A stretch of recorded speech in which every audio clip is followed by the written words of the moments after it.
Hello friends, എല്ലാ പേർക്കും ഷീബാസ് കിച്ചണിലേക്ക് സ്വാഗതം.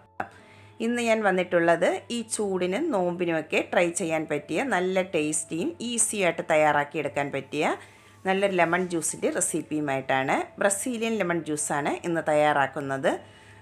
എന്നാൽ നമുക്കിത് എങ്ങനെയാണ് തയ്യാറാക്കുന്നതെന്ന് നോക്കാം. അതിനു മുമ്പ് ഈ വീഡിയോ ഇഷ്ടമാകുന്നെങ്കിൽ ഒന്ന് ലൈക്ക് ചെയ്ത് സപ്പോർട്ട് ചെയ്യണേ.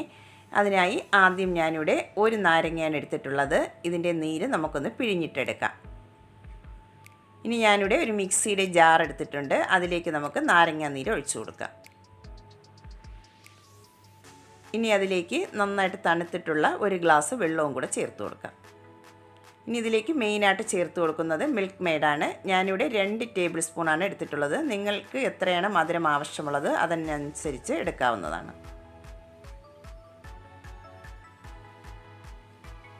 പഞ്ചസാരയ്ക്ക് പകരം ഇവിടെ മിൽക്ക് മെയ്ഡാണ് ചേർത്ത് കൊടുക്കേണ്ടത്.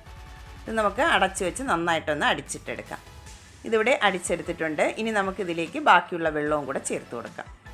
ഞാനിവിടെ 2 ഗ്ലാസ്സിലാണ് തയ്യാറാക്കിയെടുക്കുന്നത്. 1 ഗ്ലാസ്സും കൂടെ ചേർത്ത് കൊടുക്കുന്നുണ്ട്. ഇനി നമുക്ക് ജസ്റ്റ് ഒന്നും കൂടെ ഒന്ന് അടിച്ചെടുക്കാം. ലെമൺ ജ്യൂസ് ഇവിടെ റെഡി ആയിട്ടുണ്ട്. ഇനി നമുക്കിത് ഗ്ലാസ്സിലേക്ക് സെർവ് ചെയ്യാം. ഗ്ലാസ്സിലേക്ക് ആദ്യം ഐസ് ക്യൂബ് ഇട്ട് കൊടുത്തതിന് ശേഷം അതിലേക്ക് നമുക്ക് ലെമൺ ജ്യൂസ് ഒഴിച്ചു കൊടുക്കാം. ഈ ചൂടിനൊക്കെ വളരെ ഈസി ആയിട്ട് തന്നെ തയ്യാറാക്കിയെടുക്കാൻ പറ്റിയ നല്ല ടേസ്റ്റി ആയിട്ടുള്ള ലെമൺ ജ്യൂസാണ്. എല്ലാ പേരും ഒന്ന് ട്രൈ ചെയ്ത് നോക്കണം. ഇഷ്ടമാകുന്നെങ്കിൽ ഒന്ന് ലൈക്ക് ചെയ്ത് സപ്പോർട്ട് ചെയ്യാൻ മറക്കരുതേ. ആദ്യമായിട്ടാണ് കാണുന്നവരാണെങ്കിൽ പ്ലീസ് ഒന്ന് സബ്സ്ക്രൈബ് ചെയ്യാനും കൂടെ മറക്കരുതേ. എന്നാൽ നമുക്ക് പുതിയൊരു വീഡിയോയുമായി വീണ്ടും കാണുന്നതിന് താങ്ക് യു ഫോർ വാച്ചിങ്.